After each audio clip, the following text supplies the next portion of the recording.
Nesta aula, vejamos o modelo navegacional da nossa aplicação, que vai descrever como o usuário poderá navegar entre as páginas da nossa aplicação.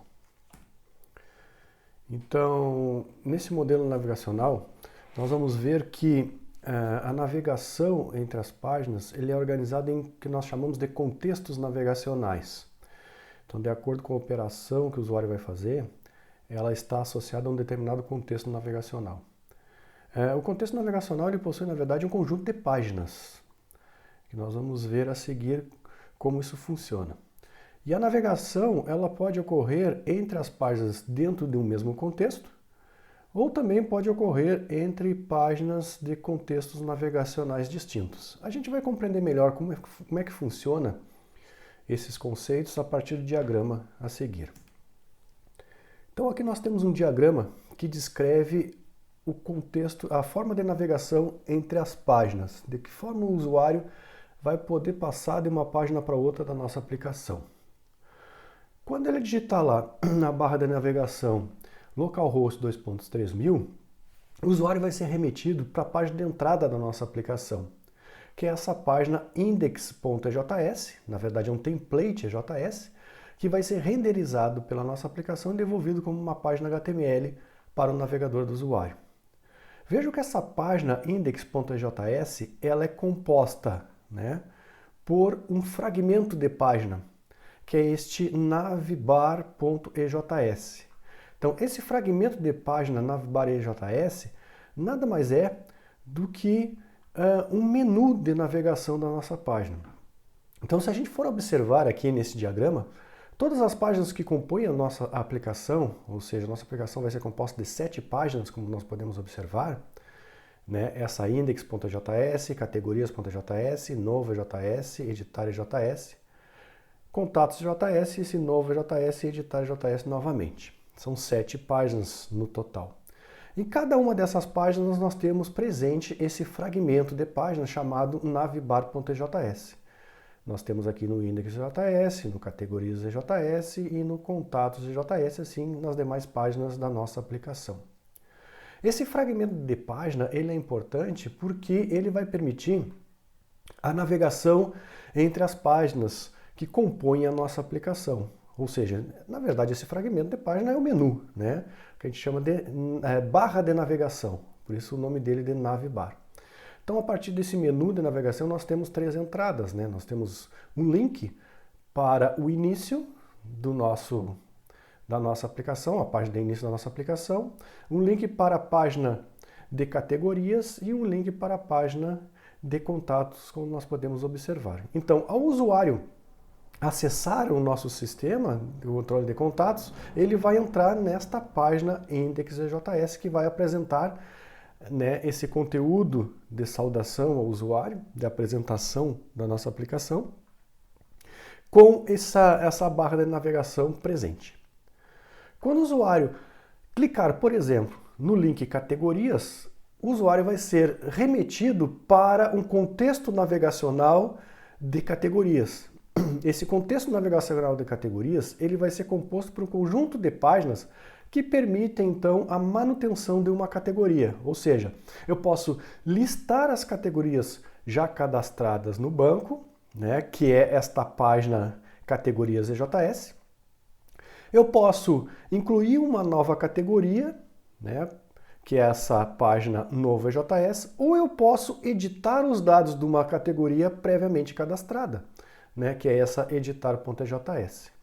Bom, ao clicar então em categorias, o usuário vai ser enviado para esta página de entrada do nosso contexto navegacional de categorias. A página que apresenta a lista de categorias para o usuário. A lista de categorias que já estão cadastradas lá na tabela de categorias no banco de dados.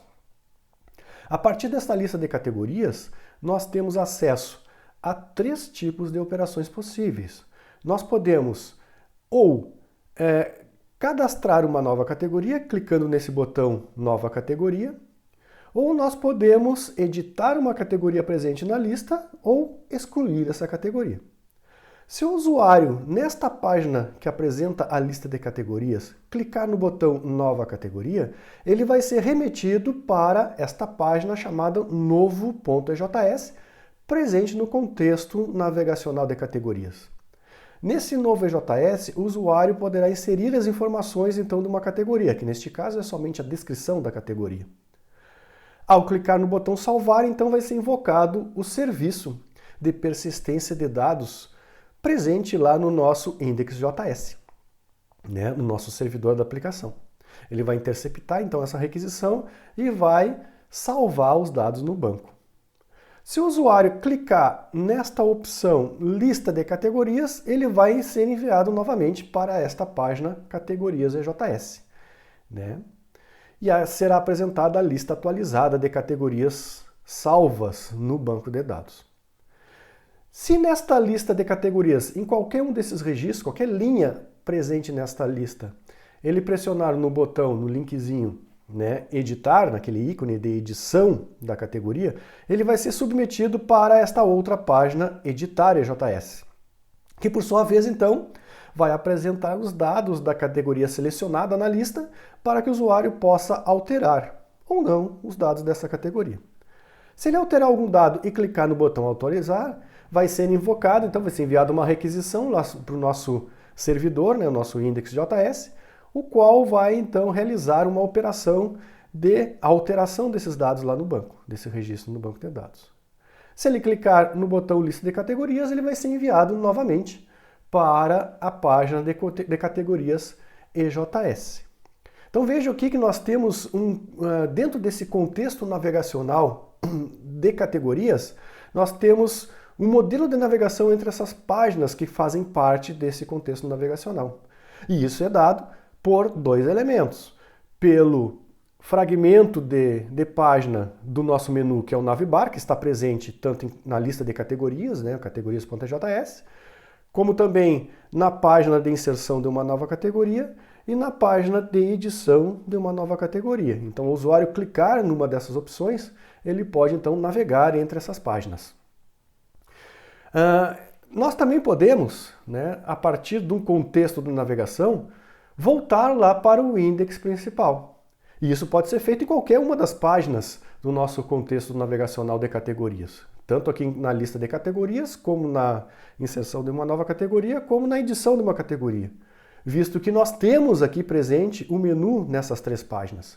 Então, se o usuário clicar aqui no botão, no link Início, dentro da lista de categorias, ou no botão Início, no link Início, aqui na página de cadastro de categorias, ou no link Início, na página de edição de categorias, ele vai ser enviado deste contexto navegacional, de qualquer uma dessas páginas desse contexto navegacional, lá para a página de index, né, de apresentação do sistema. Certo? E também é possível a gente navegar entre um contexto navegacional ou outro, ou seja, eu posso passar de qualquer uma dessas páginas do contexto navegacional de categorias para, né, a lista de contatos. Visto que aqui no menu eu tenho a opção, né, um link para a lista de contatos em cada uma dessas páginas. Veja que eu tenho aqui em categorias, eu tenho aqui em novo e eu tenho aqui em editar.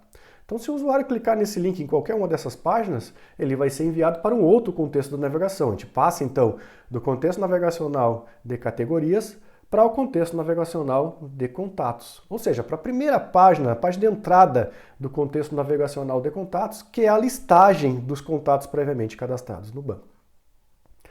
Aqui segue a mesma lógica, ou seja, entre as páginas do contexto navegacional de contatos, eu posso navegar de uma para outra.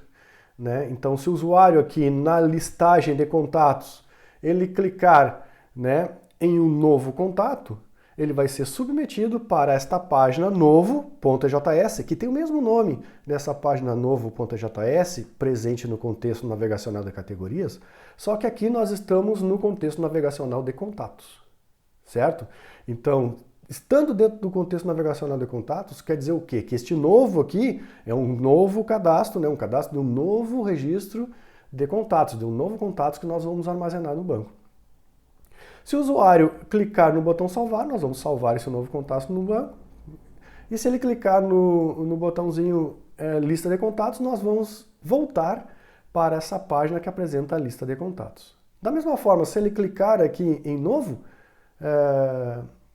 em editar, desculpa, em qualquer uma das linhas presentes na tabela, ele vai ser enviado para essa página de edição dos dados de um contato, visto que nós estamos dentro do contexto navegacional de contatos.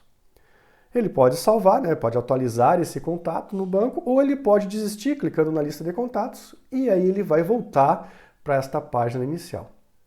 Da mesma forma, nós podemos navegar desse contexto navegacional de contatos para o contexto de categorias, visto que nós temos aqui uma opção, né, presente no menu de navegação. Né? Nós temos um link categorias em cada um deles, certo? E também podemos voltar lá para a página inicial a qualquer momento, porque a gente pode clicar no botão início. Então, esse vai ser o modelo de navegação da nossa aplicação, né? Um modelo bem flexível que permite que a gente navegue pelas páginas presentes na navegação, migrando de um contexto para outro, com base nesse fragmento de código que apresenta um menu de navegação em cada página presente na nossa aplicação. Bom, dado esse modelo lógico da navegação, como é que isso ficaria fisicamente lá no nosso projeto? É o que nós temos mais à esquerda aqui. Ó. Vejam aqui que eu coloquei aqui uma imagem da estrutura do nosso projeto físico lá no Visual Studio Code. Então, esse modelo aqui navegacional das páginas da nossa aplicação, nós temos aqui dentro de views, como nós podemos observar. Então, cada contexto navegacional que nós temos aqui, né? Então, o contexto navegacional de categorias, nós temos como uma pasta, né? Uma subpasta dentro de views. Então, veja que dentro dessa subpasta aqui, categorias, nós temos essas 3 páginas que compõem esse contexto navegacional de categorias, que é a página de listagem de categorias, a página para a gente editar os dados de uma categoria previamente cadastrada, para a gente poder alterar os dados, e a página para a gente inserir uma nova categoria no nosso banco de dados. Por sua vez, nós temos aqui também a pasta dentro de Views, a pasta Contatos, que compõe essa lógica aqui de navegação do contexto navegacional de contatos, contendo essas 3 páginas. Né? Então nós temos uma página aqui para mostrar para o usuário a listagem dos usuários dos contatos previamente cadastrados no banco. Nós temos aqui também uma página que permite a gente editar os dados desse contato previamente cadastrado e uma página para a gente inserir um novo contato na tabela de contatos do nosso banco de dados. Certo? Nós temos presente aqui também na estrutura, né, de templates de visão de páginas do nosso projeto Contatos, um outro contexto aqui navegacional, uma outra pasta, né, que eu chamei aqui de partials. Né? Depois nós vamos ver para que funciona, na verdade, por que nós criamos esse descritor desta página aqui, desta pasta aqui. Tá? O único arquivo que vai dentro dessa pasta é a nossa barra de navegação. Esta barra de navegação que vai estar presente em todas as páginas que compõem a nossa aplicação. Né? Esse fragmento de código aqui que apresenta esse menu de navegação, que é o nosso navbar.ejs. E fora, né, da camada de visão, fora aqui do conjunto de páginas que compõe a nossa aplicação, né, nós vamos ter o index.js, que é o arquivo de entrada da nossa aplicação. Né? Então, quando o usuário digitar localhost 2.3000, vai ser apresentado esse index.js que está na camada, na pasta barra da nossa aplicação, ligado lá, né, a pasta barra da nossa aplicação. Né? Aliás, a pasta barra da nossa camada de visão. Vejam que ele está no mesmo nível da camada de visão e não dentro de uma subpasta como nós temos aqui nos outros contextos de navegação. Certo? Então essa é a forma que nós estruturamos para organizar o conjunto de contextos navegacionais que representam a estrutura de pastas, de páginas da nossa aplicação. Isso é uma boa prática, pessoal, de organização do projeto, né? Porque nesse projeto, que é um projeto simples, né? Um projeto pequeno, que é composto somente de 2 cadastros, vejo que para cada cadastro desse nós temos 3 páginas. Agora imagine se for um sistema mais complexo, muito maior, né? E se nós tivéssemos essas páginas tudo misturadas aqui em uma única pasta, ficaria mais difícil de dar manutenção desse software, né? Porque a gente teria que estar procurando essa pasta dentro essas páginas dentro dessa pasta view. À medida então que a gente organiza em subpastas e implementa esse conceito de contexto navegacional, fica mais fácil de a gente achar e nós nos organizarmos, né, na estruturação desse projeto. Certo? Então, a partir da próxima aula, nós vamos então começar a construir cada uma dessas páginas que compõem então a nossa aplicação. Vamos começar pela construção deste fragmento de código, né, que representa o nosso menu de navegação. Depois da gente criar então esse fragmento de código, nós passamos para a construção de cada uma dessas páginas, né, iniciando pelo nossa página de entrada, o index.js. Então, até lá.